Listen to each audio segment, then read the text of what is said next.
Hello friends, welcome back கேபே store channel நண்பர்களே. இன்னைக்கு நம்ம சேனல்ல என்ன பார்க்க போறோம்னா ஒரு சூப்பரான ஜோதிட தாள்களை தான் அதிரடியாக இந்த வீடியோவில் பார்க்க போகிறோம். பார்க்கறதுக்கு முன்னாடி என்ன ஜோதிட தாள்கள் பார்க்க போகிறோம் அப்படிங்கிறத இன்ட்ரோவில் ஷேர் பண்ணுறேன். ஏப்ரல் மாதத்தில் நேரமானது நெருங்கிக்கிட்டே இருக்கு, நேரமானது நெருங்கிடுச்சு என்று கூட சொல்லலாம். அப்படி என்ன நேரம் நெருங்கிடுச்சுன்னு கேட்குறீங்களா? ஏப்ரல் மாதம் 14ஆம் தேதி பார்த்தீங்கன்னு வச்சுக்கோங்களேன், தமிழ் மாதமானது முதல் மாதமான சித்திரையுடைய 1 அன்னைக்கு ரொம்பவே சிறப்பான செவ்வாய்க்கிழமை. இந்த செவ்வாய்க்கிழமை பார்த்தீங்கன்னு வச்சுக்கோங்களேன், செவ்வாய் ஆதிக்கம் நிறைந்து இருக்கு. இந்த நாள் என்ன நாளுன்னு பார்த்தீங்கன்னா தமிழ் புத்தாண்டாக சொல்லப்படுது. இந்த புத்தாண்டு பிறக்கக்கூடிய அப்ப கிரகங்கள் எப்படி அமைந்திருக்குதோ அதை பொறுத்து ஒவ்வொருவருக்கும் பலன் என்ன கிடைக்குங்கிறது குறிப்பிடப்பட்டிருக்கு. அதுல துலாம் ராசிக்காரங்களுக்கு என்ன பலன் கிடைக்குங்கிறத சொல்ல போற. ஸோ சிவன்மலை உத்தரவு பெட்டியில எப்படி உத்தரவு பொருள் சமுதாயத்தில் தாக்கங்களை ஏற்படுத்துமோ அது போலதான் கிரகங்கள் அமைப்பை பொறுத்து தாக்கங்கள் ஏற்படும். இப்ப கிரகணங்கள்லாம் நடந்து முடிந்து இப்ப அடுத்து தமிழ் வருட பிறப்பே வந்துருச்சு. இந்த தமிழ் வருடம் எப்படி இருக்கும் அப்படிங்கிறத உங்க ராசிக்கு தெரிஞ்சு பயன் பெறுங்க. முதல்ல இந்த தமிழ் வருட பிறப்பை ஷேர் பண்ற. அதுக்கப்புறமேட்டு உங்களுக்கான பலனை டீப்பாக இந்த வீடியோவில் பார்க்கலாம். ஸோ வீடியோவை ஸ்கிப் பண்ணாமல் பாருங்கள், அப்போ தான் எல்லாத்தையுமே தெரிஞ்சு பலன் பெற முடியும். சித்திர மாதத்துடைய முதல் நாள் தான் தமிழ் புத்தாண்டாக கொண்டாடப்படுது. இந்த வருட தமிழ் புத்தாண்டு 2026 ஏப்ரல் 14 அன்னைக்கு கொண்டாடப்பட இருக்கு.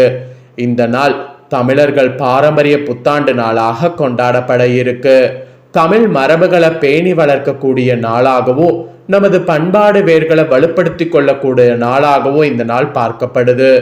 இந்த நாளில் இன்னொன்று என்னன்னா, இயற்கையும் ஒரு புதிய தொடக்கத்தை அறிவிக்கும். மரங்கள்ல பூக்கள் பூக்கிறது, இலைகள் துளிக்கிறது, விவசாயிகள் புதிய விதைகளை விதைக்கிறது, இந்த மாதிரிலாம் நடக்கும். அதோடு அறிவியல் ரீதியாகவும் நிறைய சேஞ்சஸ் ஏற்படும். கிரக ரீதியாகவும் இந்த நாளில் சூரியன் மேசராசியில பிரவேசிப்பார். அதனால இந்த நாள் மேசராசி தொடங்கக்கூடிய நாளாகவும் அழைக்கப்படும். அதே போல தமிழ்நாட்டில் இந்த நாளை பல விதங்களில் கொண்டாடப்படும். ஸோ இந்த வருடம் நாமளும் கொண்டாடணும். வீடுகளை நன்கு சுத்தம் செய்யணும், கோலம் போடணும், மாயில தோரணம் கட்டணும், வீட்டு வாசலை மஞ்சள் குங்குமம் வைத்து அரிசி மாவால் அழகான வரவேற்பை ரெடி பண்ணணும். இந்த மாதிரிலாம் பண்ணி வரவேற்கணும். அதோடு இந்த நாளில் புதிய ஆடைகளை அணிந்து கொள்ளணும். குழந்தைகளுக்கும் புதிய உடைகளை நீங்கள் வாங்கி தரணும். எல்லாத்துக்கும் மேலே இந்த நாளில் முதியவர்களை வணங்கி அவங்க ஆசீர்வாதத்தை ஃபர்ஸ்ட் பெறணும். அதோடு நெல்லரிசி, பழங்கள், வெல்லம், தேன் ஆகியவற்றை சேர்த்து நெய்வேத்தியம் செய்யணும். இதோடு விசிறி, கண்ணாடி, பூக்கள், பழங்கள், நகைகள் ஆகியவற்றை வைத்து கனி அலங்காரத்தை ரெடி பண்ணும். இந்த கனியை முதல்ல கடவுள்களுக்கு சமர்ப்பணம் பண்ணும். பின்னர் நீங்களும் குடும்ப உறுப்பினர்கள் எல்லாரும் இதை பார்க்கணும். இந்த நாளில் எல்லாத்துக்கும் மேலே பாரம்பரிய உணவுகளை சமைக்கணும். மாங்காய் பச்சடி, நீர்மோர், புளிப்பு, இனிப்பு, உப்பு, கசப்பு, காரம், துவர்ப்பு, இந்த மாதிரி அறுசுவை கலந்த உணவுகளை தயார் பண்ணும். இந்த அறுசுவை உணவுகளும் வாழ்க்கையில் வரக்கூடிய ஏற்ற இறக்கங்களை அங்கீகரிப்பதை குறிக்கும். அதோடு இந்த நாளில் தமிழ் இலக்கியங்களை படிக்கணும், புதிய புத்தகங்களை வாங்கணும். மெயினாக கோவில்களுக்கு சென்று இந்த நாளில் வழிபாடு செய்யணும், தானம் செய்யணும். அதுவும் ஏழைகளுக்கு உணவை வழங்கணும். உறவினர்கள், நண்பர்களை சந்தித்து புத்தாண்டு வாழ்த்துக்களை பரிமாறணும். அதோடு இந்த நாளில் எதை முதலில் பார்க்குறோமோ அது அந்த ஆண்டு முழுவதும் நமக்கு நன்மை ஏற்படுங்கிற மாதிரி சொல்லப்படுது. அதனால் இந்த நாளில் காலை எழுந்ததும் தாய் தந்தையரை வணங்கி ஆசீர்வாதம் பெறணும். பின்னர் இறைவனை வழிபாடு செய்யணும். நல்ல விஷயங்களை இந்த நாளில் முதல்ல பார்க்கணும், செய்யணும்.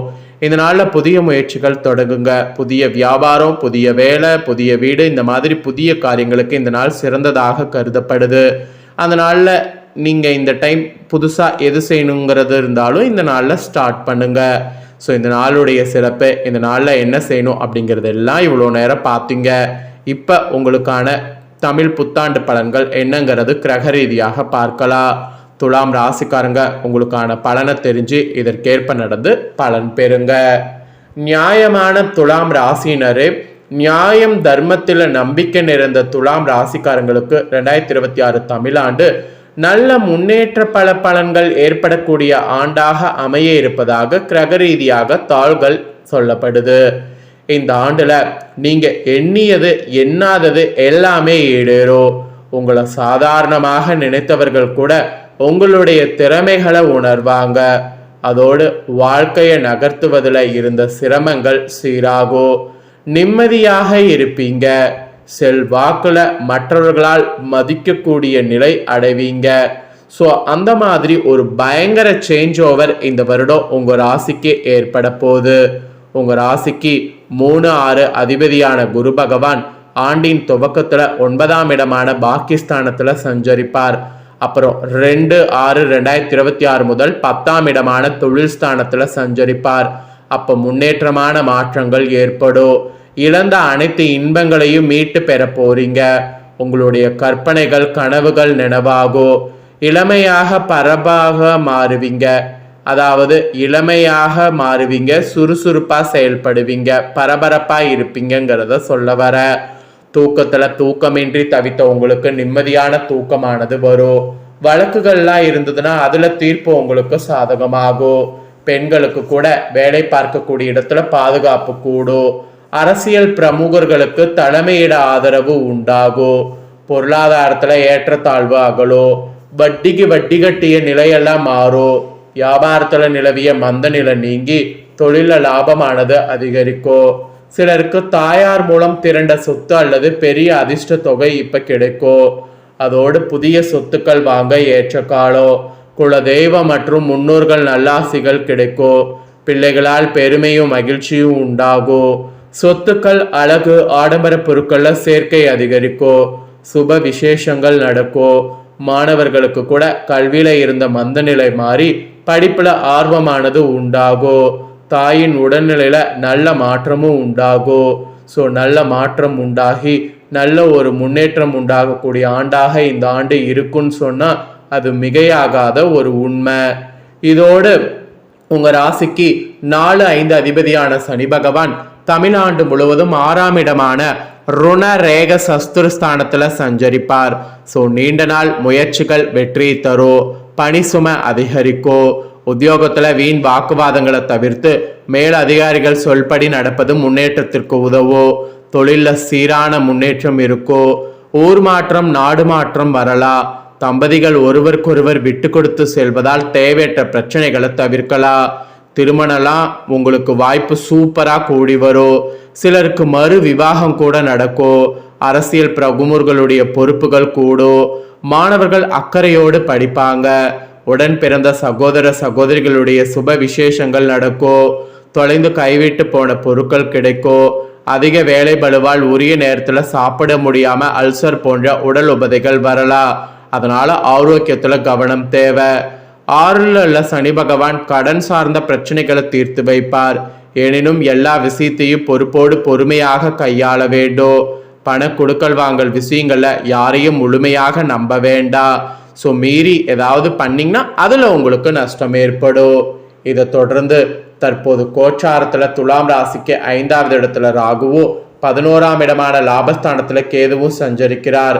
ஸோ ஆண்டு பிறந்ததுக்கு பின்னாடி 5/12/2026 அன்னைக்கு சுகஸ்தானத்தில் ராகுவும் தொழில் ஸ்தானத்தில் கேதுவும் சஞ்சரிப்பார். 5ல் உள்ள ராகு தொழில் உத்தியோகத்தில் குறுக்கு சிந்தனையை புகுத்துவார். பங்கு சந்தை முதலீடுகளில் உபரி வருமானம் உண்டாகும். பங்கு சந்தை ஆதாயம் இரட்டிப்பாகும். அதிர்ஷ்ட வாய்ப்புகள் தேடி வரும். வெளிநாட்டு முயற்சிகள் பலன் தரும். விரும்பிய உயர்கல்வி வாய்ப்பு சிறு தடைக்கு பிறகு சாதகமாகும். பிள்ளைகளுடைய மனதை புரிந்து கொள்வது சற்று கடினமாக இருக்கும். சிறு சிறு உடல் உபதைகள் வைத்தியத்தில் கட்டுப்படும். பொருளாதார நிலையில நல்ல நிரந்தரமான உயர்வு ஏற்படும். பணவரவுகள் தாராளமாக இருக்கும். தவிர்க்க முடியாத விரயங்கள் சந்திக்க நேரும். தாய்வழி சொத்தை பிரிப்பதில் இருந்த குறுக்கீடு அகலோ. அரசியல்வாதிகள் மௌனமாக இருந்தா மன நிம்மதி நிலைக்கோ. பழைய பாக்கிகளை வசூல் செய்வதில் மும்மரமாக ஈடுபண்ணும். எதிர்ப்புகள் விலகோ. மருமகனால் ஏற்பட்ட சங்கடங்கள் அகலோ. வம்பு வழக்குகள் சாதகமாகும். பிறருடைய பொறாமை குணத்தால் கண் திருஷ்டி உருவாகலா. ஸோ தாய்மாமன் மூலம் அனுகூலம் கிடைக்கும். வீடுமனை சம்பந்தப்பட்ட விஷயங்கள்ல இருந்து வந்து சுணுக்க நிலமாறும். மொத்தத்தில் காரிய தடைகள் நீங்கக்கூடிய வருடம். ஸோ இதுதான் உங்களுக்கான பலன்கள். ஸோ பலன்கள் என்ன மாதிரி இருக்கும் அப்படிங்கிறது எல்லாமே இந்த வீடியோவில் உங்களுக்கு ஷேர் பண்ணிட்டேன். ஷேர் பண்ணதை நீங்கள் தெரிஞ்சிருப்பீங்க. தெரிஞ்சதுக்கேற்ப நடந்து பயன் பெறுங்க. இந்த முக்கியமான தாள்களை நீங்க பார்த்தது போல உங்க ஃப்ரெண்ட்ஸ் ஃபேமிலியில இருக்கவங்க பார்த்து அவங்களும் பயன்பெறணும்னு நினைச்சீங்கன்னா வீடியோ லைக் பண்ணி ஷேர் பண்ணுங்க. உங்க ஃப்ரெண்ட்ஸ் ஃபேமிலியில் இருக்கவங்களும் துலா ராசிக்காரங்களா இருந்தாங்கன்னா பார்த்து பயன்பெறட்டும். இதே போல புதிய தாள்களை தெரிந்து கொள்ள சேனலை சப்ஸ்கிரைப் பண்ணுங்க, கூட பெல் பண்ண பிரஸ் பண்ணுங்க. ஃபர்ஸ்ட் டைம் பார்க்குறவங்க அதை நீங்க பண்ணிட்டீங்கன்னா இனி நான் போற மற்ற அப்டேட்டான எல்லா வீடியோஸும் உடனுக்குடனே தெரிந்து கொள்ளலாம். ஸோ மறக்காம பண்ணுங்க. நெக்ஸ்ட் இதே போல சுவாரஸ்யமா வேறொரு வீடியோவில் உங்களை சந்திக்கிறேன். நன்றி, வணக்கம்.